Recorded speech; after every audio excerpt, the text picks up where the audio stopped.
Bonjour, je suis Mireille Mathieu, vice-rectrice aux relations internationales de l'Université de Montréal et vice-rectrice désignée à la vie associative et au développement de l'AUF, l'Agence universitaire de la francophonie. Il me fait grand plaisir de partager avec vous l'information dont nous disposons sur la situation du système universitaire en Haïti. D'autres vont vous en parler, alors j'irai très rapidement. L'information dont nous disposons, elle nous vient des recteurs haïtiens membres de l'AUF. Ce sont les principales universités que dirigent ces recteurs, les plus importantes en termes de qualité et en termes de nombre. Sur le plan des installations physiques, vous aurez vu que dans la majorité des cas, le désastre est important. La majorité des installations sont détruites.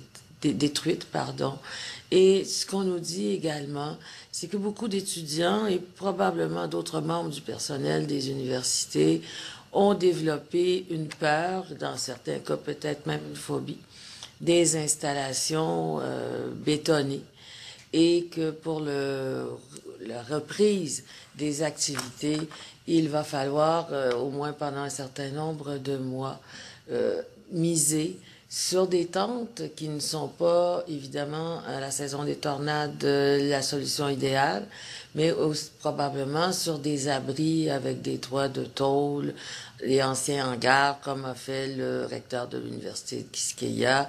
Donc, un certain nombre d'abris provisoires pour pouvoir reprendre les cours dans les meilleurs délais. Sur le plan des étudiants, les étudiants sont extrêmement désireux de reprendre leurs études. Certains ont pensé quitter le pays pour pouvoir le faire. Certains pourront le faire, mais les recteurs veulent absolument reprendre dans les meilleurs délais, en accordant, et cela est certainement compréhensible, la priorité aux étudiants qui sont en fin d'études, enfin sur le point d'obtenir un diplôme. Ça, c'est pour du court terme. Ce qu'ils nous disent, c'est que pour le moyen terme, il y a une grande nécessité d'une concertation entre eux, entre les universités haïtiennes, et de manière à pouvoir se doter de structures propres à assurer une meilleure qualité, une meilleure concertation, établir des règles claires d'accréditation des établissements universitaires pour étendre éventuellement à d'autres universités ce que ces universités que je décrivais au début peuvent faire. Et un conseil de l'enseignement supérieur, conseil national de l'enseignement supérieur, est sur le point d'être créé, auquel s'ajoutera aussi une conférence des recteurs haïtiens, et ceux qui sont membres de la Corcupa, la conférence des recteurs de la Caraïbe. Et éventuellement, on compte sur une plus grande mobilisation de la communauté haïtienne pour qu'elle comprenne bien, les enjeux de la reconstruction du système universitaire haïtien et les coûts sociaux qu'il y aurait à ne pas le faire.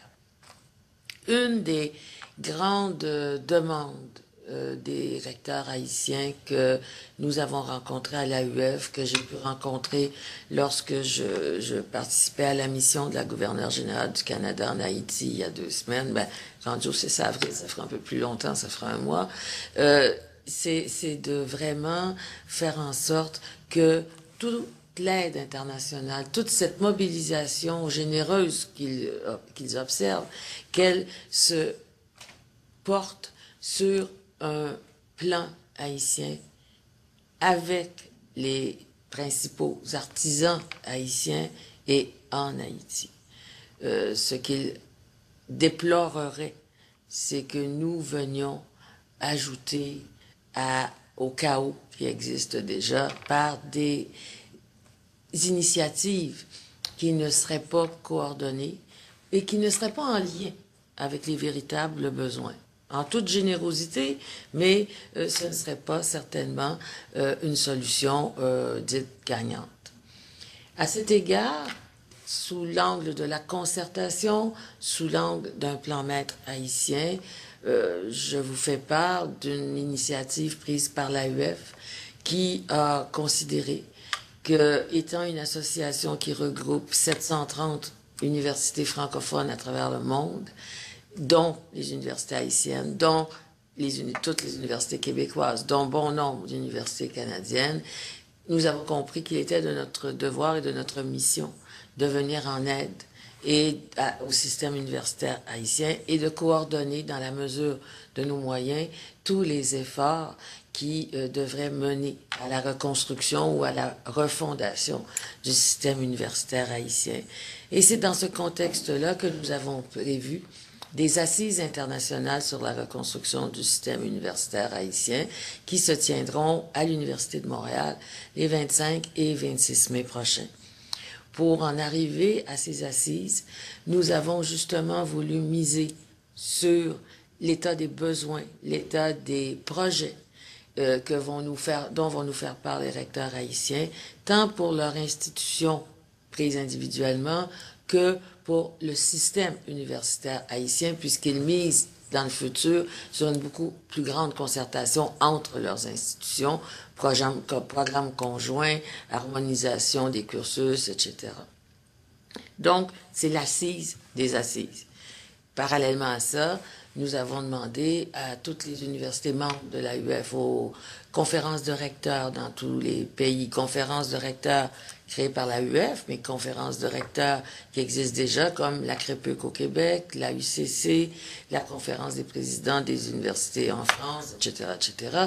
Donc, nous avons demandé à ces universités, à ces regroupements, aux réseaux, aux associations, telles l'Association internationale des universités, telle l'UNESCO, de nous faire part de leurs projets, de leurs possibilités de collaboration à tous égards, tant sur le plan individuel que sur le plan systémique, pour aider à cette reconstruction. Et nous visons, en étroite collaboration, en étroite concertation avec les recteurs haïtiens, aboutir à en arriver lors des assises à un plan d'action concret, crédible, chiffré, qui fédère l'ensemble des propositions d'aide à la reconstruction du système universitaire haïtien.